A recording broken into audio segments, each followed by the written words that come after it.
영화나 드라마를 보면요, 컴퓨터에서 몰래 중요한 단서를 빼내거나 또 컴퓨터를 통해서 서로 공격하고 방어하는 장면을 자주 보게 됩니다.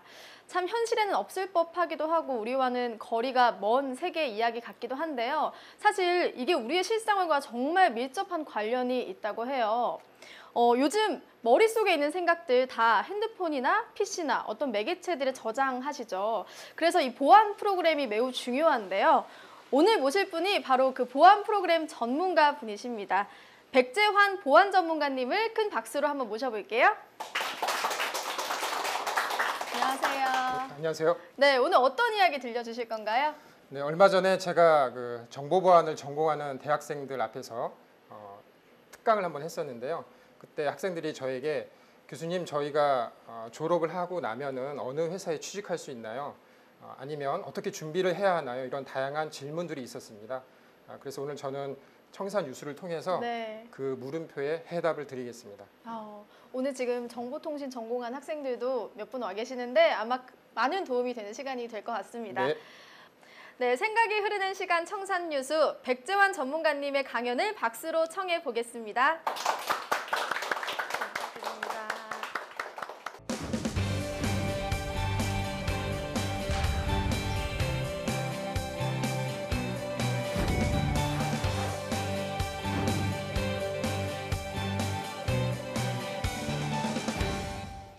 예, 다시 한번 인사드리겠습니다. 백재환입니다. 오늘 본격적으로 시작하기에 앞서서 제가 간단한 퀴즈 하나 내고 시작하겠습니다. 이것은 무엇일까요?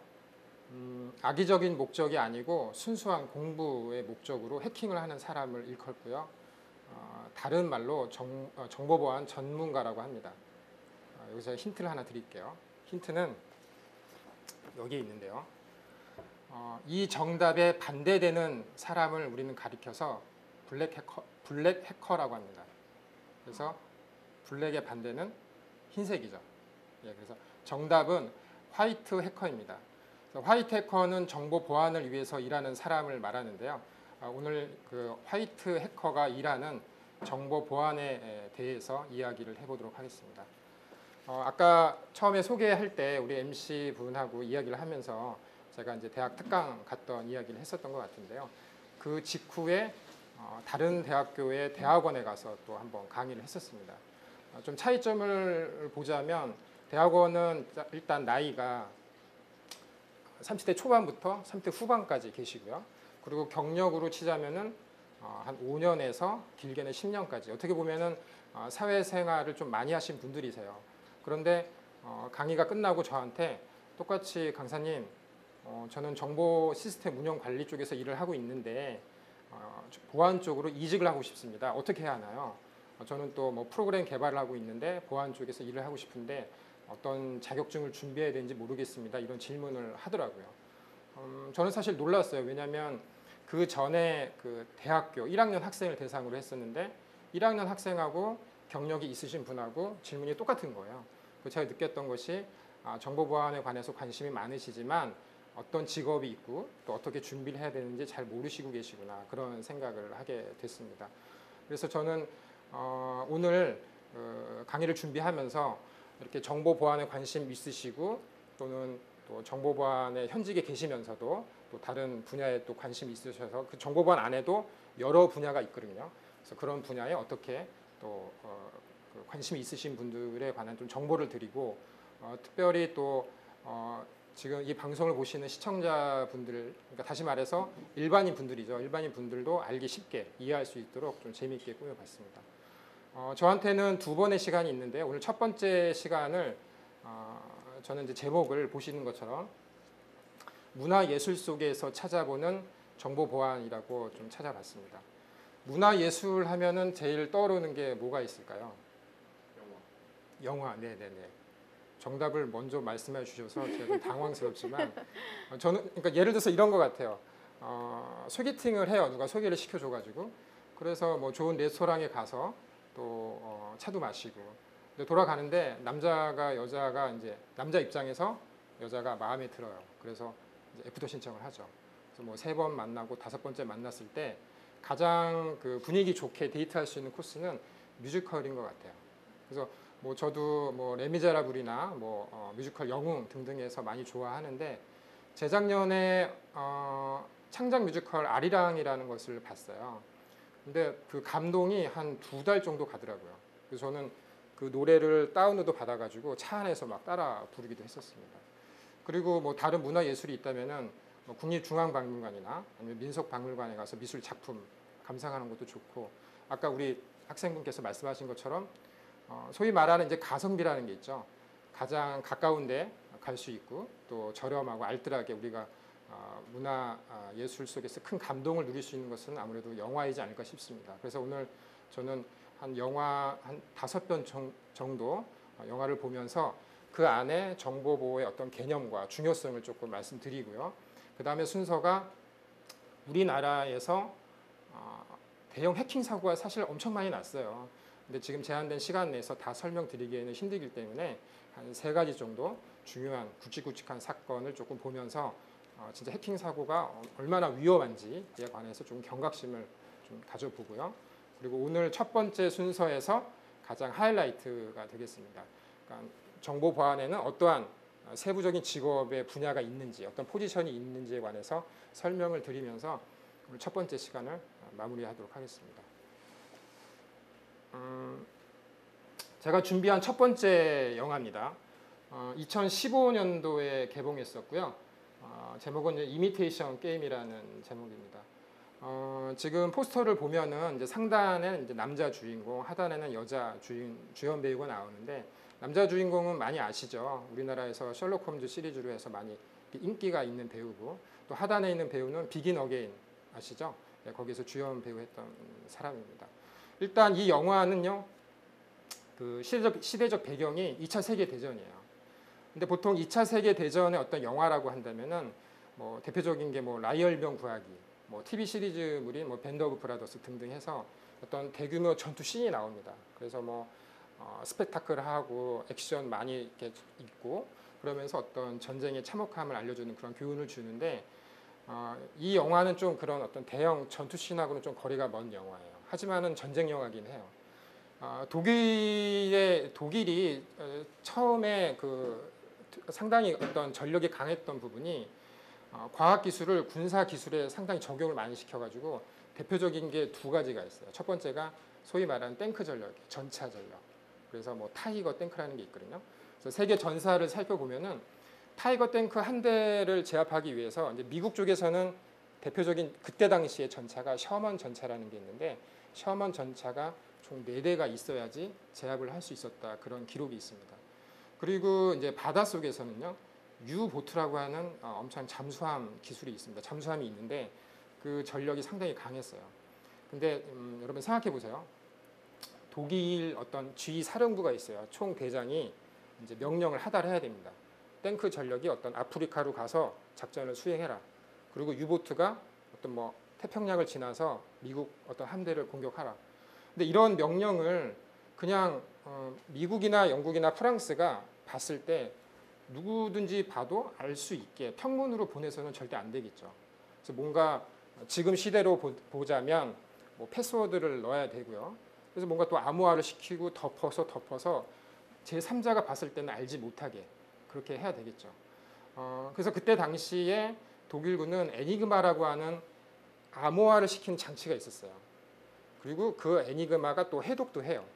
그리고 그 전쟁의 어떤 승기를 잡기 위해서는 연합군 쪽에서는 그 애니그마를 반드시 가지고 와서 어떠한 작동하는 원리가 있는지를 알아야만 했습니다. 그래서 이제 그때 당시에 실제로 있었던 일인데, 미국에서는 천재 수학자가 있었는데 그 이름이 이제 앨런 튜링이 되었습니다. 그래서 앨런 튜링이라는 실제로 존재했던 천재 수학자가 이 그 애니그마를 해독하기 위해서 고생하고 또 고뇌에 차고 어떤 그런 스토리를 담은 영화가 바로 이 이미테이션 게임이라는 영화가 되겠습니다. 그래서 보시면은 다음 화면이 이제 실제로 그때 당시에 지금도 보존되어 있는 애니그마의 어떤 실제 모습이에요. 독일군은 이 장치를 이용해서 명령을 하달하고 또 받는 쪽에서는 이 장치를 이용해서 해독하고, 그래서 명령을 주고받고 했죠. 그리고 이제 뭐 극중 영화 중에 하나의 장면인데 이 앨런 튜링이 이제 콜로서스라고 하는 장비를 만들어요. 그래서 이 장비를 갖고 그 에니그마를 해독하는 거죠. 그래서 지금 시대에서는 이 콜로서스가 어떤 최초의 전자식 컴퓨터다라고 좀 평가를 받고 있습니다. 이미테이션 영화를 제가 이제 정보 보안을 설명드리면서 좀 선정한 제일 큰 이유는요. 지금은 이제 정보라고 하는 것이 뭐 너무 어렵게 생각할 필요가 없어요. 어떻게 보면 이제 문서를 우리가 작성해서 그것을 인터넷을 통해서 보내잖아요. 그게 하나의 정보가 되는데 그 기초 중에 기본 중에 기본이 되는 것이 이 비밀을 암호화시키는 겁니다. 그래서 뭐 세부적인 이론보다는 저하고 어떤 사람하고 둘만이 알고 있는 비밀이 있는데 그것을 알기 위해서는 어떤 비밀 키가 있어야 되고 그래서 그것이 기본이 돼서 지금 현대의 정보 보안 기술이 발전되었다라고 해도 과언이 아닐 것입니다. 그래서 첫 번째 이미테이션 영화를 통해서 정보 보안의 기본을 조금 알 수 있다고 생각을 하고요. 다음 준비한 영화는 너무 유명한 영화죠. 1996년에 개봉했고요. 미션 임파서블이라고 하는 영화입니다. 톰 크루즈가 주연을 했고요. 보통 이제 그 남성들이 이제 유아 시절 때 전쟁이나 액션물 되게 많이 좋아하잖아요. 저도 뭐 전쟁물, 뭐 첩보물 엄청 좋아했었는데 이 미션 임파서블 나왔을 때 이때 제가 대학교 3학년 정도 됐었어요. 그때 뭐 거의 획기적이었습니다. 이런 영화는 없다. 그래서 뭐 여러 가지 그 기억에 남는 장면이 있는데 뭐 예를 들어서 검 폭탄을 이용해 가지고 수족관에 붙여서 그걸 폭파시켜 가지고 위험에서 빠져나오는 장면도 있고요. 그리고 맨 마지막 장면은 헬리콥터 씬이 있어요. 그래서 그 장면도 압권입니다. 근데 어떤 분이 이제 저한테 그래도 그 중에서 제일 한 장면만 뽑아라, 최고의 장면을 뽑아달라라고 한다면은 저는 이 장면을 뽑고 싶습니다. 네, 이 장면 아실 거예요. 네. 이 장면은 톰 크루즈가 어떤 목표 시설물에 들어가서 이제 공중에서 와이어를 타고 내려와가지고 컴퓨터 시스템에 접속해서 정보를 디스켓에 넣어서 이제 빼내가는 장면이에요. 근데 이 화면의 오른쪽을 자세히 보시면은 사실 게이트가 있어요. 문이 있어요. 철문이 있죠. 근데 철문 옆에 여러 가지 그 보안 장치가 돼 있어요. 뭐 비밀번호도 넣어야 되고 제가 정확히 기억은 안 나지만 뭔가 생체 인식도 했었던 것 같아요. 뭐 지문도 누르고 그리고 그 앞단에는 경비원도 있었던 것 같아요. 그러니까 이 톰 크루즈는 여기에 들어가기 위해서 무단 애를 썼지만은 도저히 방법이 없었던 거예요. 그리고 기본적으로 컴퓨터 해킹이라고 하는 것은 어떤 프로세스를 거치냐면요. 인터넷을 통해서 해당 네트워크 구간으로 들어가서 거기에 있는 방화벽을 무력화시키고 그 안쪽에 있는 서버나 컴퓨터에 접속을 해서 그 안에 뭐 악성 코드를 심기도 하고 자료를 가져오기도 합니다. 근데 이 영화에서 이 시스템은 바깥하고 완전히 분리가 돼 있어요. 그래서 아마 톰 크루즈는 도저히 방법이 없어서 환풍기를 타고 내려갔던 거죠. 여기서 정보 보안의 어떤 좀 기본 원리를 조금 말씀을 드릴게요. 정보 보안에는 뭐 프로세스라고 해도 되고 정보 보안의 분야라고 해도 되는데요. 세 가지가 있어요. 첫 번째가 기술적인 정보 보안이에요. 그래서 기술적인 정보 보안은 제가 방금 말씀드린 그런 인터넷 네트워크 구간을 타서 어떤 그 컴퓨터 시스템을 기술적으로 해킹하는 거. 그러면 그것을 막아야 되잖아요. 그래서 막기 위해서 뭐 방화벽 정책을 더 강하게 한다든지 아니면은 뭐 웹방화벽이라고 하는 어떤 장치를 세워놓기도 하고 또는 정보보호 시스템을 구축을 해서 계속 모니터링을 합니다. 그런 부분이 이제 기술적인 정보 보안입니다. 그리고 두 번째가 관리적 정보 보안이에요. 관리적 정보 보안은 쉽게 생각해서 법률과 규정, 어떤 제도를 만들고 규정을 지어가지고 시행하는 겁니다. 그래서 뭐 쉽게 좀 설명을 드리자면 어떠한 회사가 있다면 회사 내에 우리 회사는 정보보호를 이렇게 하겠다. 뭐 정보보호 담당자는 누가 지정을 하고 뭐 어떤 그 프로세스를 따라야 되겠다. 그리고 국가 사유로 치자면은 어떤 뭐 법률이 되겠죠. 그래서 뭐 정보통신망법부터 시작해서 여러 개의 법률이 있습니다. 그리고 이제 마지막 세 번째가 물리적 정보 보안이에요. 물리적 정보 보안은 뭐냐면요. 허가받지 않는 사람이 들어오지 못하도록 통제하는 거예요. 이 영화에서 보면은 톰 크루즈는 물론 이제 착한 편이죠. 톰 크루즈는 근데 이 그 시설물을 관리하는 이쪽 팀 입장에서 봤을 때는 톰 크루즈는 들어와서는 안 되는 사람이에요. 허가받지 않는 사람이죠. 그래서 그런 사람을 막기 위해서 경비원도 세워놓고 또 CCTV도 세워놓죠. 그리고 실제 이 영화에서는 이 톰 크루즈가 와이어를 타고 내려오는 이유는 뭔가 무게 감지를 하는 그런 센서가 있었던 것 같아요. 그래서 걸어서 들어가 봤자 어차피 알람이 울려가지고 침투를 할 수가 없었어요. 그래서 물리적 정보 보안은 뭔가 이 펜스를 어떤 담을 쳤는데 그걸 뛰어넘으려고 하는 것을 막아내는 것. 그것이 이제 물리적 정보 보안이다라고 생각을 하시면 되고요. 그래서 이제 보통 일반인 분들이 보실 때 컴퓨터 해킹하면은 또는 정보 보안이라고 하면은 어떤 기술적인 부분만 중요하다고 생각하시는데 어떤 관리적이고 물리적인 부분도 되게 상당히 중요하다라는 부분을 좀 말씀을 드리고요.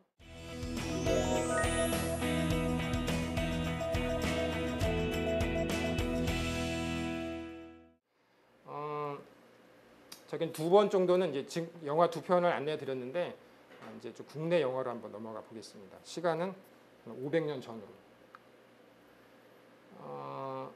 2014년도에 개봉했던 영화입니다. 명량이라는 영화죠. 최민식 씨가 주연을 했고 1597년 정유재란을 이제 배경으로 했는데요. 뭐 기본적 역사 상식이 있으시면 알겠지만은 정유재란 일어나기 임진왜란하고 사이에 휴전이 있었고 사실 그 전에 임진왜란이 먼저 있었죠. 3년 동안. 근데 그 휴전을 왜군이 파기시키고 다시 재침략한 게 정유재란이죠. 명량 같은 경우는 뭐 제가 정확한 기억은 아니지만 한 1,300만 명 정도 봐서 국내 현재 그 관객 수 1위로 알고 있어요.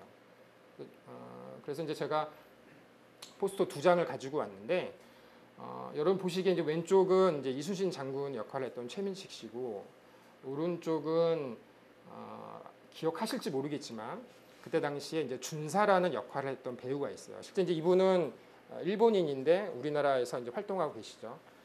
준사 역할을 기억하실지 모르겠지만은 준사는 그때 당시에 일본군에 소속이 돼서 거기에서 우리 조선군으로 정보를 주는 역할을 했어요. 그래서 이런 장면이 나옵니다. 이순신 장군께서 이제 명량 대첩을 앞두고 되게 고뇌에 차셨어요. 그래서 어떤 절벽에서 이제 이렇게 생각에 잠기셨는데 저 멀리서 당신의 아들이 뛰어와요. 뛰어와서 소리를 치면서 준사가 쪽지를 전해줬다고 해요.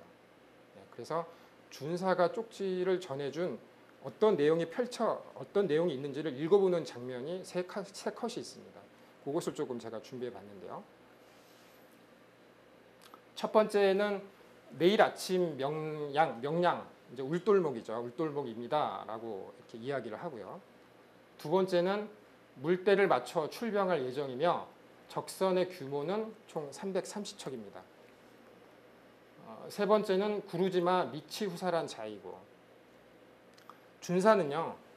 아까 이미테이션 게임에서도 말씀드렸지만은 전쟁에서의 그 승기를 잡는 것은 어떤 물리적인 전투력도 중요하지만은 정보전이 상당히 중요하거든요. 지금 준사는 조선군한테 매우 중요한 정보 3가지를 줍니다. 첫 번째, 어디로 출병할지. 울돌목이죠.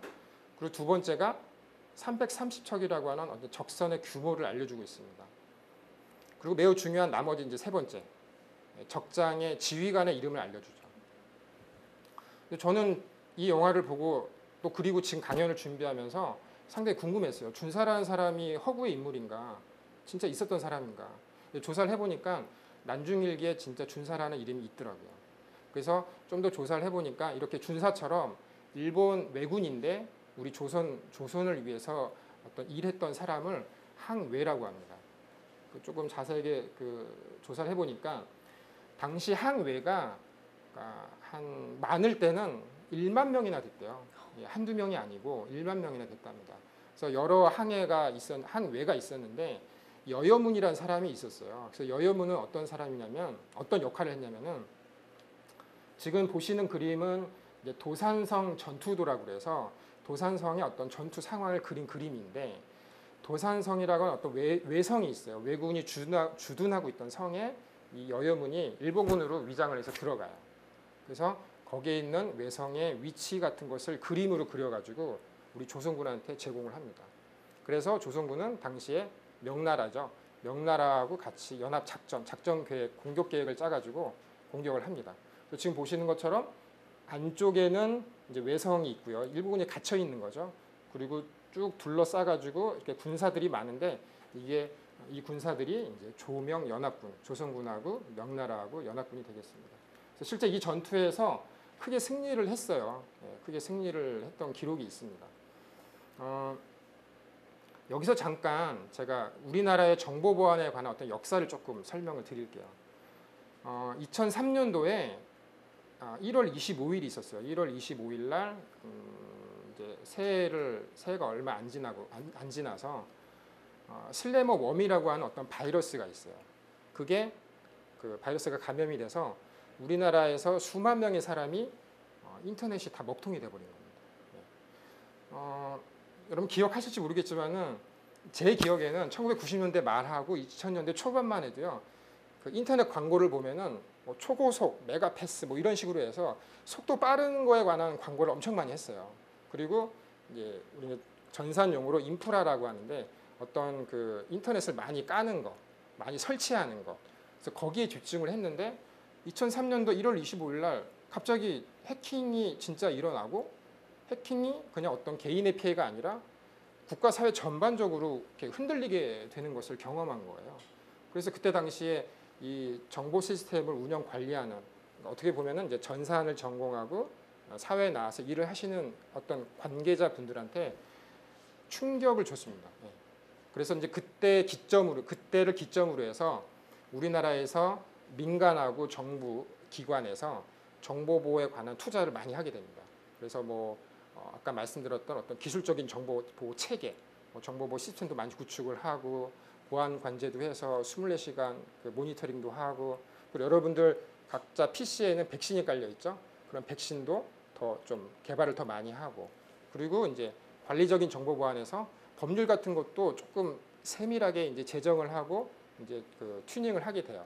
그래서 지금 그 우리나라의 정보 보안의 수준은요 거의 탑이라고 해도 괜찮습니다. 거의 세계적인 수준이고요. 그런데 반전이 있어요. 뭐냐면요. 최근에 유행하는 해킹 공격 기법이 뭐냐면은 예를 들어서 제가 존경하는 교수님이 계세요. 근데 어느 날 메일이 옵니다. 재한군 오랜만이야 이런 식으로 해서 제목이. 그래서 그걸 열어보면 뭐 저번에 동문회 때 우리 같이 만나서 좋았고 그때 같이 우리 그 랩실 우리 연구생들하고 찍었던 사진을 보낸다고 그 첨부된 파일에 사진이 있어요. 그런데 이 메일은 제가 존경하는 교수님이 보낸 게 아니에요. 해커가 보낸 거예요. 해커가 보냈고 그 사진을 열어보는 순간 악성 코드가 작동을 해서 제 컴퓨터에 어떤 자료가 해커한테 나가기도 하고요. 아니면은 어떤 악성 코드가 동작을 해가지고 악성 행위가 일어나기도 합니다. 네. 그래서 지금 제가 말씀드리고자 하는 거는 500년 전에도 지금 군사처럼 사람을 이용해가지고 정보전이 있었죠. 사람을 어떻게 보면 보내기도 하고 지금 뭐 말씀 안 드렸지만 매수를 할 수도 있겠죠. 돈을 주고. 그런데 오늘날의 해킹, 다시 말해서 그 해킹 메일을 보내가지고 어떤 사람의 심리를 이용하는 거죠. 제가 아는 교수님이기 때문에 제가 열어볼 수밖에 없는. 그래서 우리는 그거를 전문적인 용어로 사회공학적 기법이라고 합니다. 그래서 500년 전이나 지금이나 지금 시대에서 여러 가지 해킹 기술을 막기 위해서 뭐 시스템적으로 많이 보강을 하고 여러 가지 관리적인 물리적인 대응 체계를 갖춰도 맨 마지막 보루는 사람이라는 거죠. 500년 전이나 지금이나 가장 중요한 것은 사람이다. 그래서 지금 정보보안 업계에서도 어떤 사람을 대상으로 해서 뭐 컴퓨터를 올바르게 사용하는 윤리 교육이라든지 아니면은 해킹 메일은 열어보지 말라고 하는 어떤 그런 교육 등을 많이 시키고 있습니다. 다음 영화는요 2007년도에 나왔던 영화인데요. 제가 뭐 제목은 다이아드 4입니다. 근데 이 영화가 어떤 영화다라고 하는 것을 포스터에 그냥 적나라하게 나타내주고 있어요. 제가 읽어보면 전 세계를 휩쓸어 버릴 디지털 테러와의 전쟁. 디지털 테러가 사이버 공격이죠. 이 영화는 사이버 공격을 주제로 했다라는 것을 바로 보여주고 있습니다.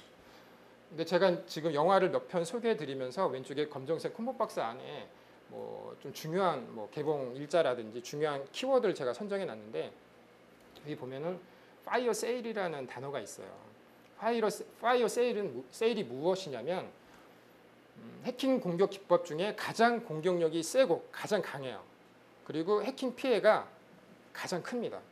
그래서 뭐 개인이나 어떤 회사가 아니라 국가 사회 전체를 흔들어 버리는 가장 피해 규모가 큰 것을 전문적인 용어로 파이어 세일이라고 합니다.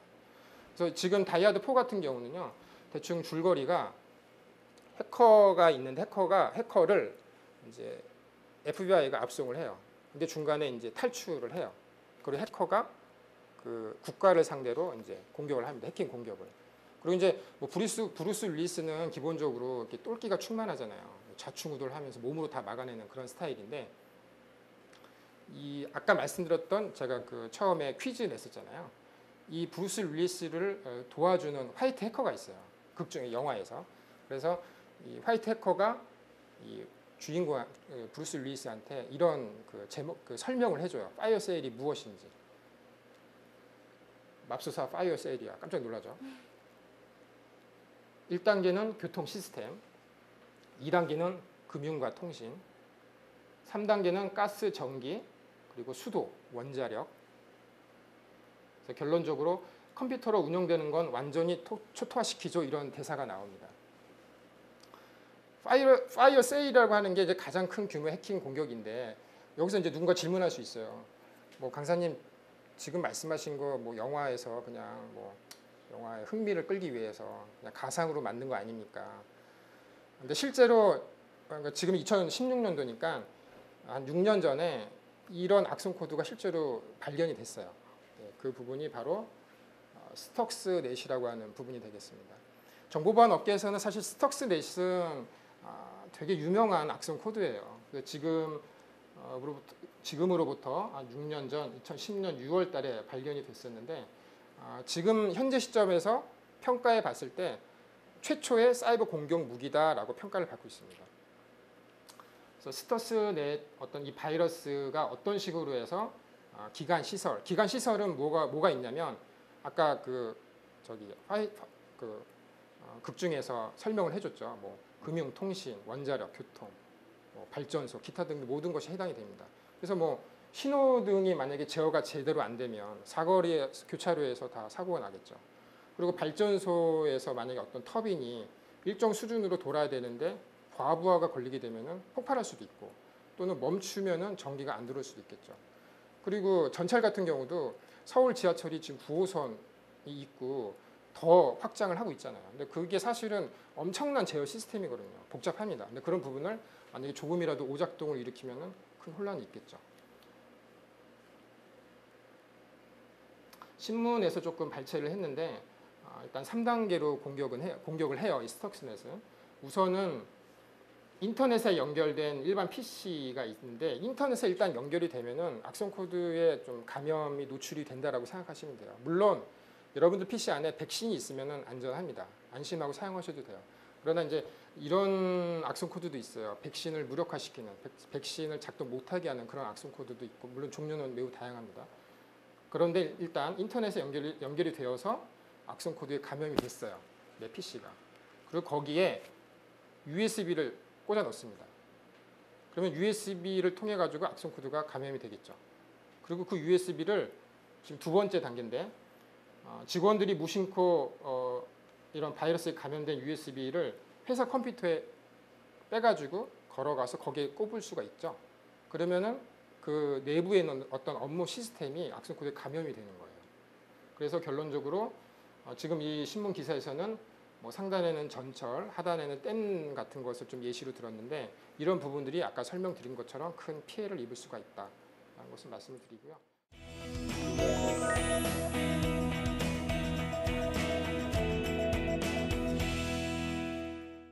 지금까지 좀 몇 편 봤는데 몇 편 좀 설명을 드렸는데 좀 이제 국내 드라마로 돌아오겠습니다. 예, 다음 준비된 작품은 이제 드라마인데 국내 드라마이죠. 2012년도에 했던 유령이라는 작품입니다. 사이버 수사를 주제로 삼았어요. 그래서 정보보안에서 진출할 수 있는 직업의 분야가 상당히 많은데 사이버 수사 분야가 있습니다. 그래서 경찰이라든지 검찰 쪽에서 우리가 근무를 할 수가 있는데 이 드라마는 어떻게 보면은 국내에서 최초로 사이버 수사를 주제로 했던 드라마가 됩니다. 당시에 뭐 소지섭 씨하고 이현희 씨가 주연을 했었는데요. 정보보안 업계에서 일하는 사람들이 이 드라마를 되게 높게 평가하는 이유 중에 하나가 우리가 그 의학 드라마를 보면은 왜 자막 주석 처리가 되면서 의학 용어 설명이 나오잖아요. 그래서 이 부분도 어떤 컴퓨터 해킹이라든지 정보 보안 분야에 있어서 일반인들도 다른 어떤 시청자분들도 알기 쉽게 주석 처리를 해줬어요. 그래서 그 주석 처리한 것 중에 좀 제가 한 컷을 준비했습니다. 드라마에서 이제 이현희 씨는 어떤 이제 분석가로 나와요. 어떤 컴퓨터 해킹이 일어났으면은 그것을 기술적으로 분석을 해야 되는데 분석가로 나오는데 어떤 남자 직원하고 대화를 하면서 화면에서 이런 얘기가 나옵니다. 좀비 PC를 설명해 줘요. 좀비 PC는 사용자의 의도와 상관없이 원격으로 조종되는 컴퓨터라고 되어 있습니다. 그래서 지금 뭐 미드라든지 뭐 우리나라에서도 최근에 부산행 있었죠. 예, 좀비물. 좀비라고 하는 것은 기본적으로 내가 내 몸인데 내가 스스로 제어가 안 되는 거죠. 좀비 PC도 마찬가지예요. 내가 돈 주고 산 내 컴퓨터인데 내 말을 안 듣고 해커의 말을 듣는 게 좀비 PC입니다. 그래서 좀비 PC를 활용해 가지고 공격하는 대표적인 공격 기법이 디도스 공격입니다. 그래서 우리나라에서 디도스 공격이 사실은 엄청 많이 있었어요. 근데 그 중에서 가장 대표적인 거를 조금 준비해 봤습니다. 이 자료는 연합뉴스에서 조금 발췌한 자료가 되겠는데 2009년도 7월 7일 날 정부기관을 대상으로 해킹 공격이 있었어요. 그래서 우리는 그것을 가리켜서 77 디도스 대란이라고 합니다. 또는 77 디도스 공격이라고 하죠. 기본적으로 조금 어떤 공격의 방법을 조금 설명을 드리면 화면에서 맨 왼쪽에 있는 공격 근원지가 이제 해커입니다. 해커가 중간에 두 번째 단계에서 CNC 서버라고 있죠. 이것은 이제 커맨드 앤 컨트롤이라고 해서 뭔가 좀비 PC를 조종하는 거예요. 명령을 내리기도 하고. 그래서 그런 부분들이 이제 CNC 서버가 중간에 껴 있고 그 다음이 이제 좀비 PC가 있어요. 그래서 좀비 PC는 해킹 공격을 할 때 최소 수백 대에서 뭐 수천 수만 대까지 미리 확보를 해요. 그래서 그때 당시 7월 7일 날 피해가 우리나라 한국 정부 11개 사이트 그리고 미국 14개 정부 사이트가 공격을 당해서 이 한국과 미국 정부에서 운영하는 홈페이지가 다 먹통이 돼버린 거예요. 그런데 이게 그러면 이 디도스 공격이라는 것이 정부기관을 어떤 대상으로 정부기관에서 운영하는 홈페이지만 대상으로 공격하는가 그렇지는 않아요. 예를 들어 가지고 우리 그 쇼핑몰 있잖아요. 인터넷 쇼핑몰. 쇼핑몰이 A라는 업체가 있고 B라는 업체가 있어요. 그런데 A라는 업체 사장이 B라는 업체의 어떤 경쟁사예요. 그래서 해커한테 의뢰를 합니다. 내가 1억 원 줄 테니까 B라는 업체 1시간만 인터넷 안 되게 좀 해줘. 디도스 공격을 해줘. 그래서 이 해커는 1시간 정도 디도스 공격, 아까 말씀드렸던 좀비 PC를 대거 동원을 해서 공격을 해서 우리 일반인 어떤 소비자들이 접속이 안 되게 해요. 그러면은 1시간 동안 우리 소비자들은 되게 답답해요. 그러면 B 사이트가 좋아도 그냥 A 쇼핑몰에 가서 구매를 해버리게 됩니다. 그러면 그 1시간 동안 수입이요. 뭐 예를 들어서 한 10억 원 정도 난다고 해요. 그러면은 A라는 업체 사장이 해커한테 준 1억 원을 빼도 9억 원이 남는 거죠. 그래서 이게 장사가 된다는 거였어요. 그런데 뭐 아까 말씀드렸던 사이버 수사 기관에서 결코 가만 있지 않겠죠. 그래서 이런 어떤 그 의뢰를 했던 사장하고 해커하고 다 검거를 해서 실제로 구속이 된 사례가 있습니다. 그래서 디도스 공격은 실제 우리 현장에도 늘 우리 실생활에서 있다. 우리가 느끼지 못할 뿐이지. 네, 그런 거 좀 말씀을 드리겠습니다. 그리고 유령에서 또 이런 장면이 있는데요. 그 이제 포스트잇에 써놨어요. 컴퓨터에. 좀 제가 읽어보면 악성 코드는 치료했어요. 앞으로 확인되지 않은 메일은 주의 부탁드립니다.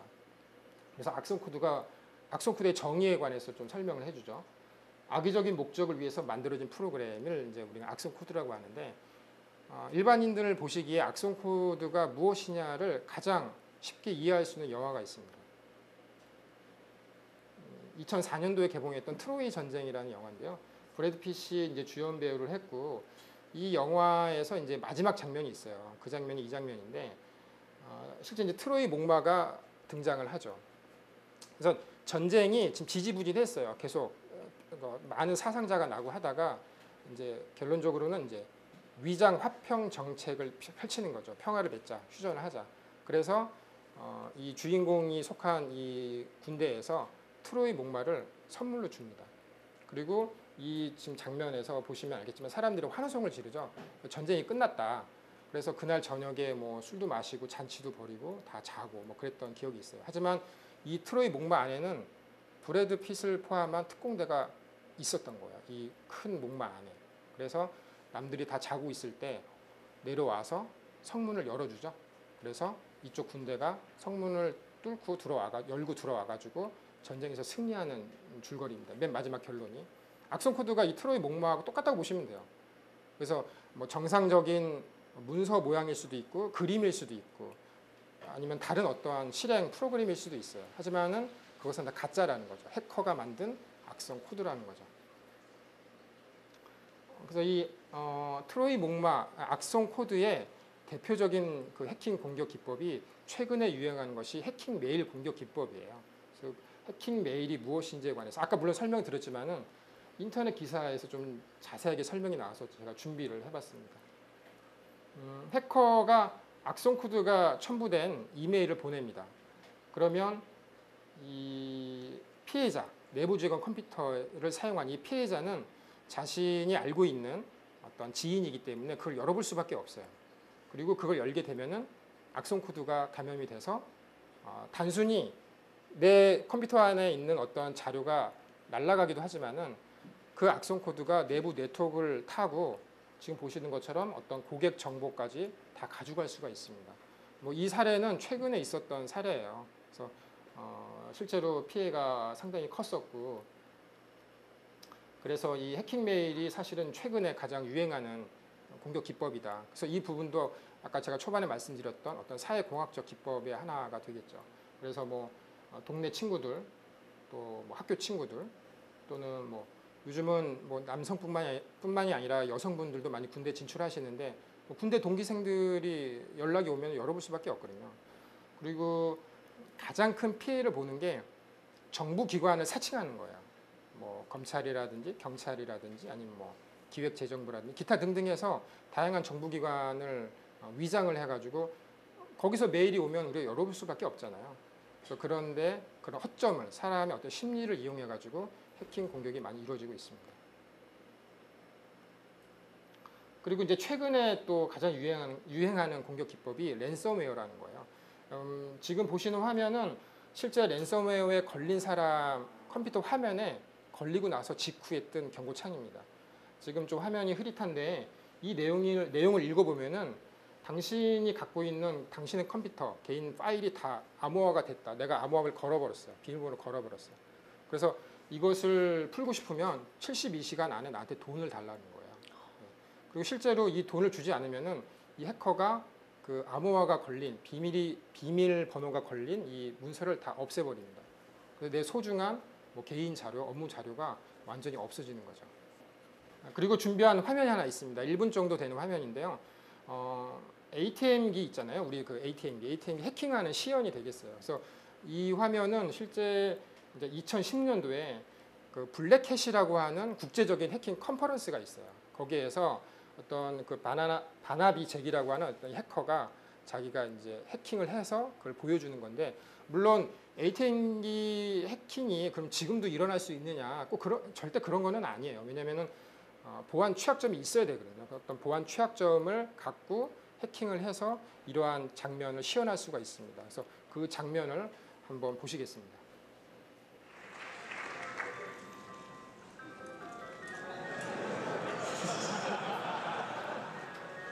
I just want to see how long it actually takes to dump this entire expense. 보시면은 지금 ATM기가 있는데 돈이 막 나오고 있죠. 그래서 실제 현장에서는 이 그 장면이 가장 핫 이슈였어요. 그래서 그때 당시 2010년도 블랙햇 기사를 보면은 가장 핫 이슈였던 해킹 시연이 되겠습니다. 예, 그래서 오늘 준비한 진행을 계속하도록 하겠습니다. 그래서 오늘 가장 하이라이트가 되겠는데, 그러면 우리가 지금까지 영화를 통해서 정보보안의 어떤 개념, 중요성, 그리고 국내의 어떤 해킹 사고를 살펴봤잖아요. 그러면 이런 정보 보안에는 어떠한 직업이 있는지, 직업군이 있는지를 좀 살펴볼 건데 특히 이 부분은 어떤 제 개인적인 사견이 들어가서는 안 된다고 생각을 했어요. 그래서 우리나라에서 키사라고 하는 전문 그 정보 보안을 전문으로 하는 공공기관이 있습니다. 이 기관에서 여러 전문가를 모셔놓고 많은 시간을 들여가지고 그렇다면 우리나라에는 정보 보안에 어떤 세부적인 직업이 있는지를 조금 분류를 해봤어요. 정리를 해본 자료가 있습니다. 그래서 그 자료를 제가 발췌를 해봤습니다. 한 7개 정도 되는데요. 첫 번째는 보안 제품 개발자입니다.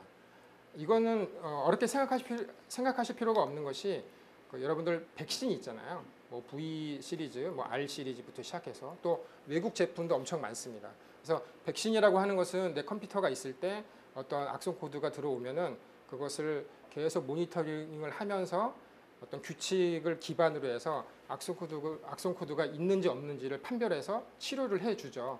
그래서 그런 백신 제품을 개발해 주는 것, 개발하는 직업군을 이야기하고요. 다음은 침해 사고 대응 전문가입니다. 보안 사고가 발생했을 때 가장 일을 잘하는 전문가는요, 피해를 가장 최소화시키고 또 그 사고가 다시 일어나지 않도록 예방하는 것이 되겠는데요. 예를 들어서 이제 뭐 보안 관제사가 있을 수도 있고요. 그리고 취약성 분석 전문가가 있습니다. 어떤 회사 내에 뭐 네트워크 분야나 어떤 서버 또는 다른 어떤 분야에서 취약성이 있다, 어떤 약한 부분이 있다, 그런 부분들을 사전에 점검해주고 컨설팅해주는 역할을 해줍니다. 그리고 마지막이 모이킹 전문가라고 그래서 아까 제가 처음 말씀드렸던 화이트 해커 있잖아요. 그분들이 이제 모의 훈련을 해줍니다. 다음은 디지털 포렌식 전문가입니다. 디지털 포렌식 전문가가 일할 수 있는 대표적인 것이 이제 수사기관이에요. 그래서 뭐 검찰이나 경찰 쪽에서 이런 역할을 많이 하시는데 이것은 뭐냐면 우리 그 미드 보면은 수사물 미드 있잖아요. 근데 잠바 그 직원들의 잠바를 보면은 등에 포렌식이라고 써 있어요. 영어로. 기억하실지 모르겠지만은 포렌식은 전통적인 포렌식은요 법의학적 포렌식이라고 그래서 어떤 그 범죄가 일어나서 어떤 사람이 이제 살해를 당했어요. 그러면 죽은 사람은 말이 없죠. 그러면 이제 이 포렌식 분석가가 이 사람이 어떠한 죽었는지 살해를 당했는지를 밝혀내는 거. 보통 미드의 그 소재로 많이 삼죠. 그런데 포렌식 앞에 디지털이 붙은 거예요. 그래서 최근에 이제 범죄는 스마트폰이나 이메일 쪽에 그 흔적을 많이 남겨요. 그래서 뭐 범죄를 모의하거나 계획할 때 누군가한테 전화를 하거나 문자를 주고받죠.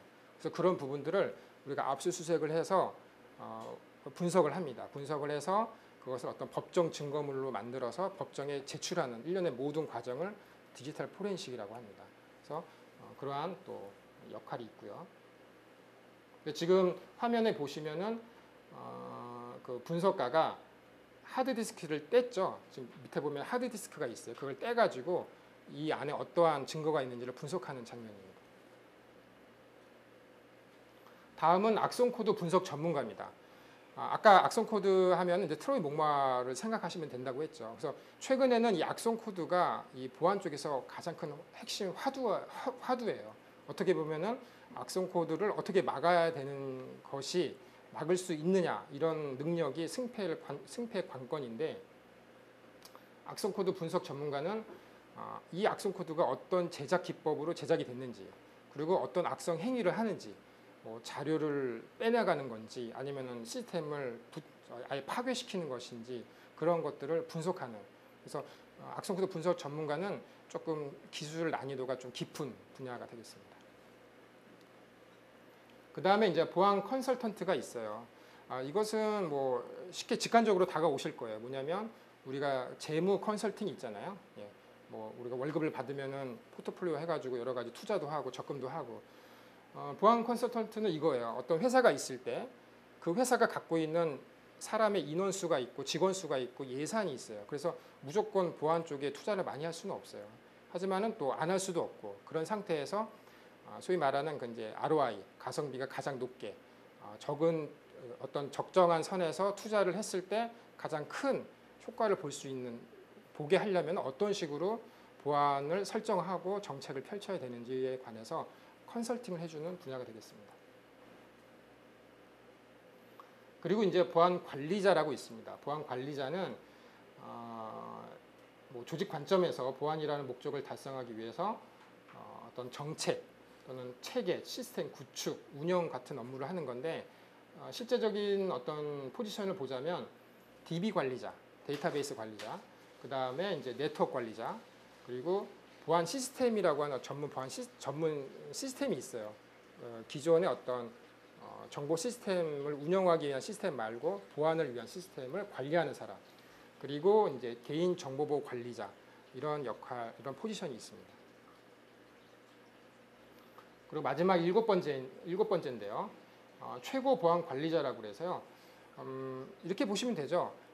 가장 경력이 화려한 사람들이 이제 이런 역할을 할 수가 있습니다. 그래서 소위 말하는 어떤 산전수전, 공중전 다 겪으면서 많은 그 해킹도 막아보고 정책도 펼쳐보면서 업무 노하우를 가진 사람들이 이제 최고 보안 관리자의 역할을 할 수가 있습니다. 그래서 뭐 이러한 사람들은 보안 교육을 할 수도 있고요.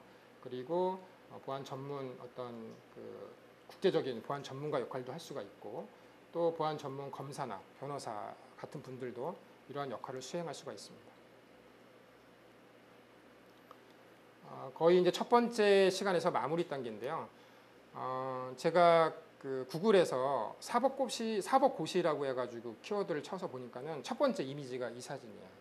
보시면 알겠지만 이게 그 사시 공부하시는 분들 책상에 놓인 수많은 법학 서적이죠. 제가 아까 말씀드렸던 대학하고 대학원 말고 다른 어떤 교육기관에 한번 가서 특강을 했었어요. 그때 특강을 마치고 거기 관계자분하고 어떤 한 학생하고 같이 식사를 하는데, 그 학생은 실제로 일단은 나이가 30대 중반이었고요. 그리고 전공이 뭐냐고 제가 식사를 하면서 물어보니까 법학을 전공했다고 하더라고요. 그래서 그러면 지금까지 뭐 했냐고 물어보니까는 한 6년 동안 사법고시 공부를 했었대요, 실제로. 그런데 이제 여러 가지 뭐 심사숙고하고 또 여러 자문을 구해가지고 보안 쪽으로 이제 새 출발하기 위해서 지금 교육기관에 다닌다. 그러면서 저한테 질문을 하기를 강사님, 저 같은 경우는 법학을 전공했는데 제가 정보보안에서 어떤 역할을 할 수 있습니까? 어떤 회사에 갈 수 있습니까? 물어보더라고요. 정답은 아까 제가 말씀드렸죠. 네. 관리적인 정보 보안에서 이 분은 자신의 자리가 이미 마련되어 있습니다. 그래서 법학을 전공하고 어떤 정보보호, 어떤 기술적인 부분을 이해를 한 사람은 그런 정보보호 정책이라든지 법률을 제정하는 데 있어서 그 롤을 충분히 수행할 수가 있다고 생각을 하고 있습니다. 그래서 저는 정보보안은 종합예술이라고 저는 좀 생각이 들어요. 그래서 종합예술이 무엇인지를 조금 미리 검색을 해보니까 분야를 달리하는 어떤 모든 예술적 요소를 모아 이루어지는 예술이라고 하는데, 기본적으로 다른 공학들이 있어요. 뭐 예를 들어서 공학을 갖고 뭐 가전제품 만들기도 하고 스마트폰 만들죠. 또는 자동차도 만들고, 또는 뭐 토목공사를 해가지고, 또는 뭐 배도 만들어서 수출을 하죠. 그런데 이 정보 보안은 단순히 그런 어떤 사람의 편리성만 갖고 이렇게 그 부분만을 관여하는 것이 아니라 맨 마지막 사람의 심리까지도 컨트롤해야만 이게 완성이 됩니다. 그래서 정보보안 쪽은 저는 개인적으로 일을 하면서 많이 느끼는 부분이 종합예술이다라고 좀 정의를 내리고 싶습니다. 지금 여러분들께서 정보보안에 좀 관심이 있으신데 내 전공이 뭐 법학이고 또는 경영학이고 다른 분야라고 해서 선뜻 도전 못할 수도 있어요. 하지만은 아까도 말씀드렸지만 정보보안은 종합예술이고 또 여러 분야가 합쳐져서 하나의 그 결과를 만들어내는 분야이기 때문에 관심 있으신 분은 언제든지 도전하시고 지원하시면은 충분한 자신의 역할을 수행할 수 있다고 생각합니다. 이상으로 첫 번째 강의를 모두 마치겠습니다.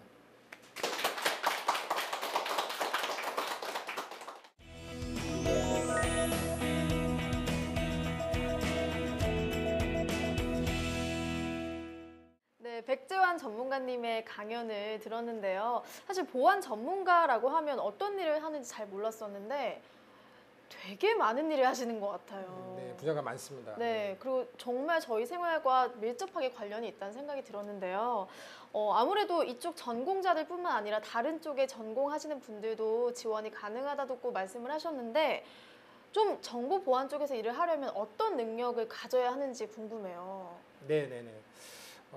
그 질문에 관해서 저는 두 가지 정도로 조금 분류를 해볼게요. 첫 번째는 좀 마음 자세인 것 같아요. 예를 들어서 정보 보안에 계신 분들은 이런 게 있어요.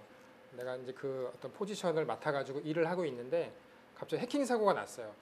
그러면 이런 말이 제일 먼저 나옵니다. 어떤 놈이 들어왔을까? 어떤 놈이 공격을 했을까? 그래서 그 사람이 어떻게 보면 이제 해커인데 해커의 얼굴도 모르고 어디 사는지도 모르고 또 누구인지도 모르는데요. 어떤 경쟁심이 생깁니다. 이 해커가 공격을 했네? 그럼 내가 막아보겠어. 어떤 그런 경쟁심이 있어요. 그래서 어떤 뭐 내가 월급을 받기 위해서 일을 하는 것이 아니라 자기만의 어떤 책임감이라고 할까요? 그래서 그 보이지 않는 미지의 해커하고 나하고의 어떤 단독적인 싸움이라고 생각을 하기 때문에 그런 데서 조금 약간 게임하듯이 조금 내가 이기고 싶은 그런 마음이 있어서 나중에 그 해킹을 막고 또는 사고 조사를 하고 또 분석을 해서 다시는 그 해킹 사고가 일어나지 않게 어떤 예방 조치를 취하는 모든 과정을 하면서 내가 그 해커하고 싸움에서 이겨야 되겠다는 어떤 그런 마음의 자세가 좀 필요한 것 같고요. 그다음에 두 번째는 요즘에는 사실 이 정보보안 쪽 말고 코딩, 그러니까 프로그래밍 능력이라고 해서 코딩에 관한 교육이 좀 강화가 되고 있어요. 그래서 굳이 뭐 자연대나 공학을 전공하지 않아도 인문대를 나와도 코딩 교육을 받은 다음에 실제 산업 현장에 투입되는 그런 제도라든지 여러 가지 프로그램이 있습니다.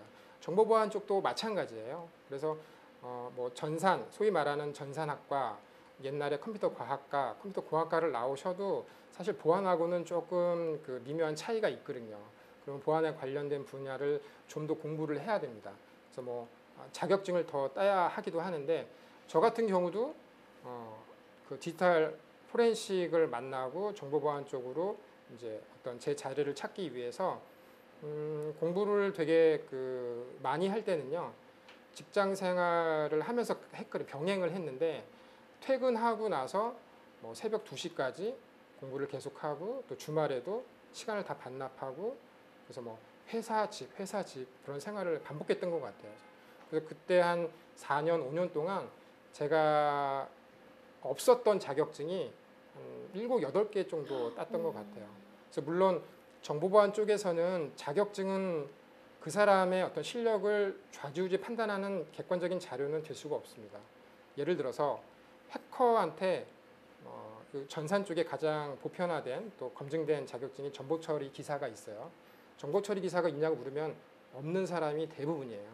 그래서 사실 진짜 어떤 해킹 실력하고 자격증하고 연관관계는 없지만 자격증은 자기가 스스로 어떤 목표를 세우고 그걸 달성하는데 점검할 수 있는 중간 과정 어떤 포인트가 될 수 있다고 생각해요. 그래서 저도 그런 어떤 자격증을 올해는 뭐 2개를 따겠다, 내년에는 어떤 국제 자격증을 따겠다, 국내 자격증을 따겠다 이렇게 목표를 세우면서 어느 순간 시간이 흐르니까는 어느새 이제 제가 정보보안 쪽에서 일을 하고 있고 또 그 분야에서 뭐 큰 역할도 있고 작은 역할도 있어요. 하지만은 뭐 큰 역할을 하고 작은 역할을 했다고 해서 자기 어떤 포지션이 내 어떤 내가 기여하는 기여도가 크고 작고 그거 아니거든요. 정보보안은 혼자만 할 수가 없습니다.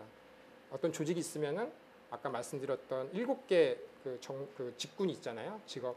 그 모든 사람들이 다 협업을 이루어야지 해커의 해킹 공격을 막을 수가 있습니다. 그래서 어떤 그런 그 기술력도 좀 필요하고 또 협동하는 그런 마음 자세도 필요하다고 생각합니다.